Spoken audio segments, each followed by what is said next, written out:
Cuando yo estaba en secundaria, a los 14 años, estudiaba en el turno de la tarde. Eso ya explicaba muchas cosas. El ambiente en la tarde era más relajado, menos vigilancia de los papás, más tiempo muertos entre clases y recesos. Mis papás, la verdad, no me ponían mucha atención en esa época. Trabajaban todo el día, llegaban cansados y mientras yo no llegara con alguna queja muy grave, sentían que todo estaba bajo control. Y pues no estaba tan bajo control que digamos. Yo era revoltoso, me gustaba hacer tonterías con mis compañeros, correr en los pasillos, lanzar borradores, contestar de más en clase. No era un chico malvado, pero sí era lo que los maestros llamaban un problema constante. Me tenían bien fichado, como esperando a mandarme con el director, pero nunca hice nada tan serio. En mi grupo había un compañero, con el tiempo ya ni recuerdo su nombre real. Vamos a llamarlo Luis. Él sí era un verdadero dolor de cabeza para todos. No era solamente inquieto, era de esos que parecían disfrutar hacer sentir mal a los demás. Se burlaba por cualquier cosa, se reía de la ropa de otros, de cómo hablaban, de sus mochilas y cuadernos. Escondía cosas porque sí, hacía bromas pesadas, interrumpía a los maestros, inventaba chismes y no entregaba tareas nunca, pero aún así se las arreglaba para que otros quedaran mal en su lugar.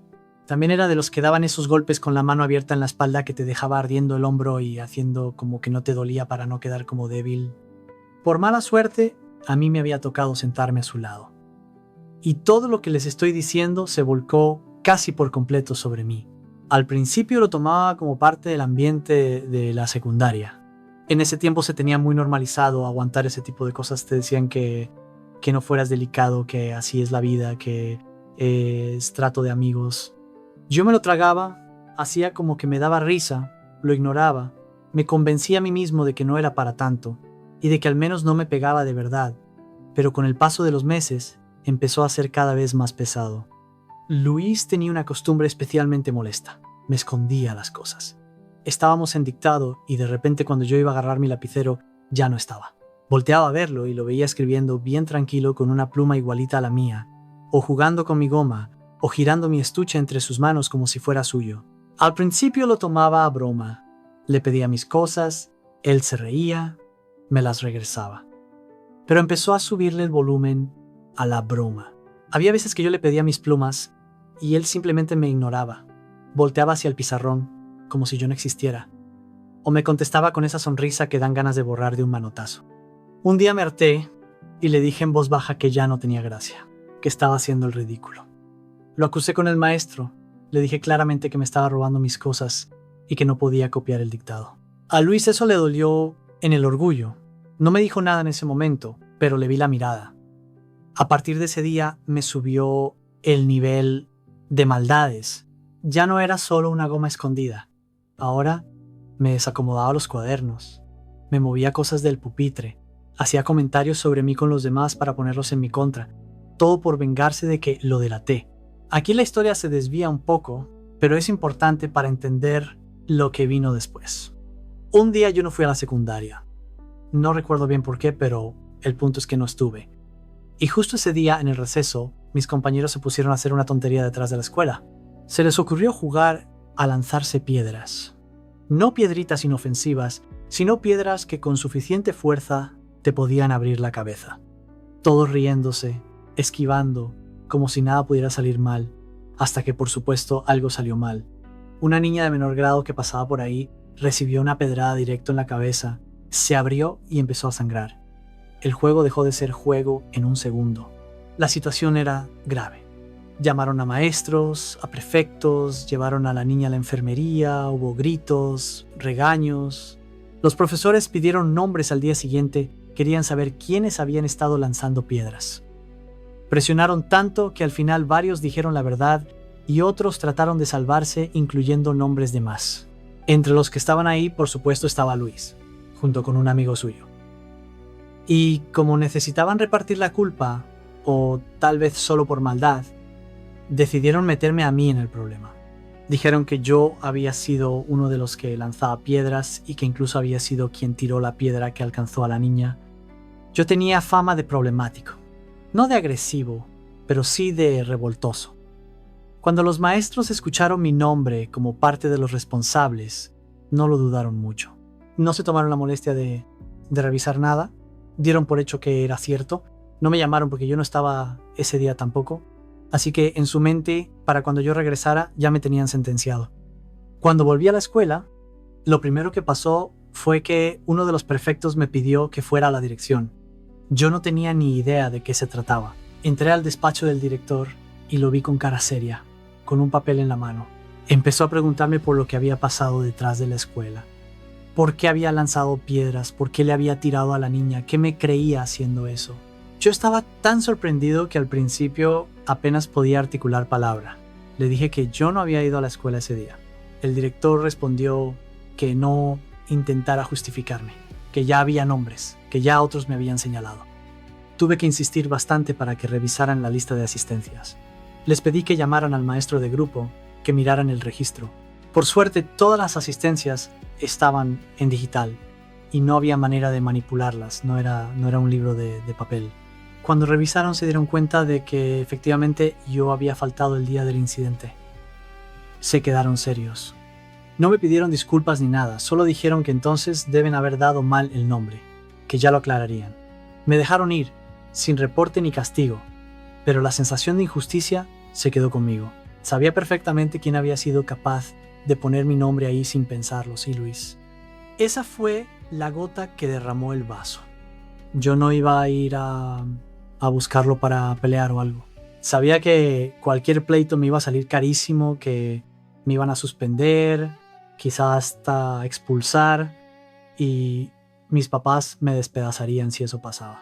Pero algo en mi forma de pensar cambió.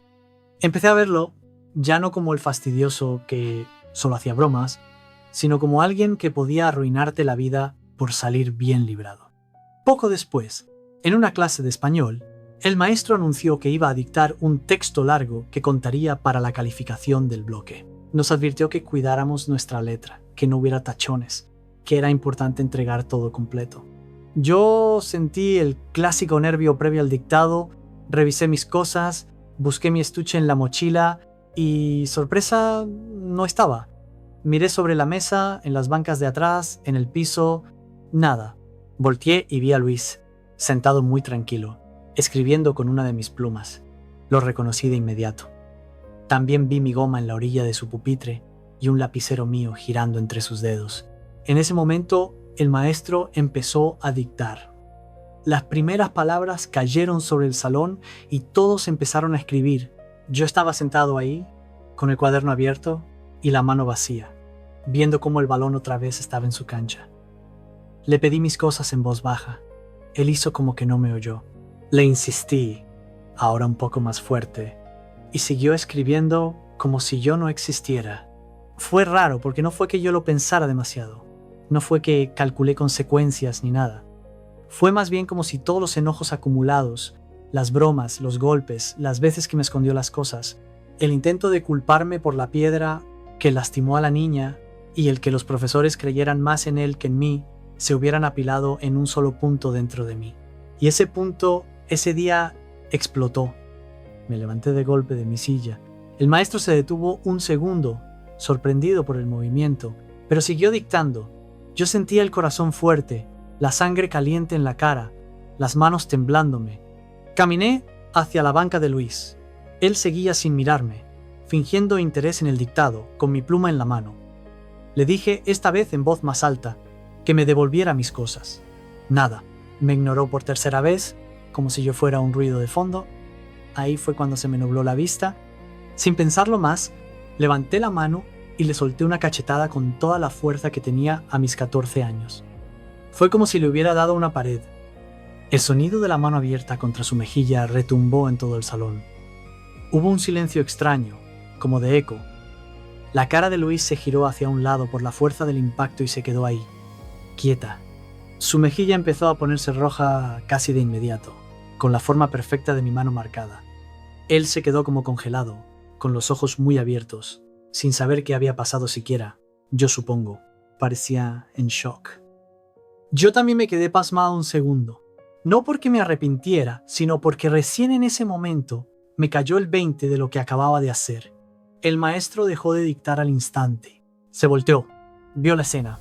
No necesitó que nadie se lo explicara. De inmediato le dijo al jefe de grupo que me acompañara a la dirección y anotó algo en su libreta. Caminar hacia la oficina del director fue como caminar hacia un juicio.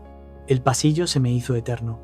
Mientras iba avanzando pensaba en la historia de la otra vez, en cómo casi me cargan por algo que no hice, en cómo había pasado desapercibido todo lo que Luis hacía a diario y en que ahora sí había hecho algo que ellos podían ver claramente y no había excusa. Sabía que me esperaba al menos un reporte, un citatorio, probablemente un sermón largo en casa. En la dirección, el director me miró con cara de «¿Otra vez tú?». Me preguntó qué había pasado. Le dije la verdad, sin adornos, que estaba cansado de que Luis me escondiera las cosas, que ya me había querido meter en problemas con lo de las piedras, que esa vez había empezado un dictado importante con mis plumas en sus manos y que se había negado a devolvérmelas, que me ganó el enojo. No le dije que se lo merecía, aunque lo pensaba. El director tomó nota, me explicó que la violencia no era la forma y me puso un reporte. También mandó citatorio para mis padres. Cuando llegué a mi casa con el papel en la mano, mis papás no reaccionaron precisamente felices. Era la primera vez que llegaba con un reporte por agredir a alguien. Me amenazaron con castigos fuertes, con quitarme cosas, con vigilancia extra. Dijeron que si volvía a levantarle la mano a alguien en la escuela me iba a ir muy mal. Había un miedo real de que me expulsaran si seguía con esa línea. Pero al mismo tiempo, cuando se calmaron un poco y les conté con detalle todo, hubo un silencio de esos que te hacen sentir que, aunque oficialmente te regañan, una parte de ellos te entiende. Al final, dentro de todo, me la dejaron pasar por ser la primera vez y porque sabían que yo no andaba pegándole a cualquiera. ¿Lo volvería a hacer igual? No sé. Hoy de adulto entiendo que hay muchas formas de poner límites antes de llegar a los golpes. Pero también sé que esa bofetada, en ese contexto específico, fue el punto final de una situación que nadie parecía dispuesto a detener. Lo curioso fue lo que vino después. En la escuela, oficialmente, recibí mi reporte y mi regaño. Extraoficialmente la historia corrió por el salón y por otros grupos. De repente, el chico revoltoso que siempre terminaba siendo blanco de bromas, se había plantado y le había soltado una cachetada tremenda, al que llevaban meses molestando a todos. No faltó quien me dijera en voz baja que ya era hora, o quien me lanzara una mirada cómplice. Nadie lo decía en voz alta para no meterse en líos, pero se notaba que más de uno sintió que esa mano fue un poco de todos. Luis, por su parte, cambió conmigo de manera radical. Nunca se acercó a pedirme explicaciones, no vino a reclamar ni a buscar pelea, simplemente desde ese día dejó de hablarme. Dejó de esconder mis cosas, de mirarme siquiera. En el salón, si tenía que pasar junto a mí, bordeaba por otro lado. Si el maestro nos ponía en equipos, él mismo pedía que lo cambiaran. No volvimos a cruzar palabra en lo que restó del año. Con el tiempo, cuando ya había pasado todo, me di cuenta de que lo más importante no fue el golpe en sí, sino la línea que tracé ese día. Una línea que le decía al otro y también a mí mismo, hasta aquí. Yo no me convertí en alguien violento por eso. No anduve pegándole a todos. Pero sí dejé de tolerar que se burlaran de mí por costumbre. Dejé de minimizar mis propias molestias pensando que no era para tanto. Entendí que también tenía derecho a que me respetaran. ¿Fue demasiado alzarle la mano?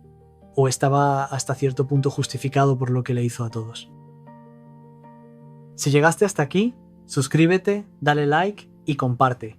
Nos ayudarías muchísimo. Nos vemos en el siguiente Chismecito Anónimo.